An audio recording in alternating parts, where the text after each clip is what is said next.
ቸው ላይ እየጨመቀች ድንገት ነቅተው ያዩዋታል። ምን እየሰራች ነው ብለው ጠየቋት። እሷም ከዚህ ላብ ወስጄ ለልጆቼ አንዳንድ ጠብታ እያደረግኩ መድኃኒት እንዲሆን ከጅዬ ነው አለቻቸው። ነብዩ ሰለላሁ ዐለይሂ ወሰለም የዛኔ ያልከለከሉት ተረዳችሁ አይደል? አዎ በደንብ ተረድተናል። አንተ ይሄ ግርማል እንዴ? ነብዩ ሰለላሁ ዐለይሂ ወሰለም ፊ ሪዋየቲ ሙስሊም አለመቃወም ብቻ ሳይሆን አሶብቲ ትክክል አድርገሻል፣ ጥሩ ሰርተሻል ብለው ይህ ተግባር እንደሚቻልና እንደሚፈቀድ በደንብ ኢቅራር አድርገው በደንብ አረጋግጠውናል። አለመቃወማቸው ብቻ ይገርማል እንዴ? ነገር ግን ያልተረዳችሁት ነገር ተበሩክን በተመለከተ አህሉ ሱና ወልጀማዓዎች የተከለከለ ነው፣ አይፈቀድም፣ የተከለከለ ነው፣ አይፈቀድም እያሉ ያሉት በነብዩ ሰለላሁ ዐለይሂ ወሰለም ላይ አይደለም። ተበሩክ አይፈቀድም የተባለው ከነብዩ ሰለላሁ ዐለይሂ ወሰለም ውጭ ባለ ማንኛውም ሷሊህ ወልይ ተቅይ ዓቢድ በሆነ አካል ላይ በሙሉ ተበሩክ ማድረግ አይፈቀድም። ይህ ለምን ሆነ ከተባለ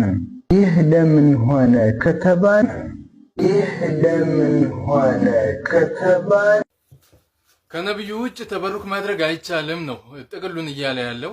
ይህ ደግሞ ምክንያቱ ብሎ እየተናገረ ያለው የራሱን አስተሳሰብ ነው። ሳስበው ወሃብያ በጠቅላላ የሸሪዓተል ኢስላሚያን ቀዋዒዶችን ጭራሽ ማላያችኋትም ይመስለኛል። ምክንያቱም አንድ ነገር ሐራም የምታደርጉት በራሳችሁ እንደዚህ ስለሆነ እያላችሁ ነው። እሱ ደግሞ ማስረጃ አይሆንም። እናንተ ማን ናችሁ? አንድ ነገር ሐራም ለማድረግ አቅሙ የላችሁም። ሐራም የሆነበት ምክንያቱ እንደዚህ ነው እያላችሁ የራሳችሁን ምክንያት መደርደር አትችሉም። በሰለፎች አረዳድ በሷሃቦች አረዳድ ትሉ የለ እንዴ?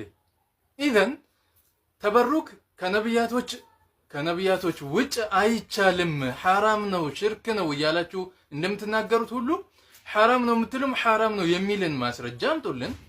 ሽርክ ነው የምትሉም ሽርክ ነው የሚልን ማስረጃ አምጡልን። በወልያቶች በሷሊሆች በዓቢዶች አይቻልም እያላችሁ ነው። ምክንያቱ ብላችሁ የራሳችሁን ምክንያት አትንገሩን፣ አንፈልግም። የምንፈልገው ማስረጃ ነው። እስኪ ማን ነው አንተን የቀደመህ? አህሉ ሱና ወልጀማዓዎች ሳይሆኑ ዋሃብዮች ናቸው። እንደውም ከዋሃብዮችም እናንተ መሪዎቻችን ከምትሏቸውም ይሄንን ኢቅራር አድርገውት ያለፉ አሉ፣ በሷሊሆች እንደሚቻል ማለት ነው። ያንን ከማምጣቴ በፊት ግን መጀመሪያ አንድ ነገር ሐራም ለማድረግ ማስረጃ ስለሚያስፈልገው እስኪ ከነቢያቶች ውጭ ባለ ተበሩክ ማድረግ አይቻልም፣ በወልዮች አይቻልም የሚለውን አምጡልንና ከዛ በኋላ እኔ አይደለም እናንተ ሰለፎችን ስለማትከተሉ ከራሳችሁ ሼኻችን ከምትሏቸው ሰዎች ከየኪታባቸው እያወጣሁኝ ማስረጃውን ሰጣችኋለሁ። አወለን አንድ ነገር ሐራም ነው ለማለት ማስረጃ ስለሚያስፈልግ እሱን እናንተ አምጡልንና ከዛ በኋላ ከራሳችሁ ኪታብ የምናሳያችሁ ይሆናል ማለት ነው። ያን ስታመጣ ቀጣይ ቪዲዮ እሰራልሃለሁ።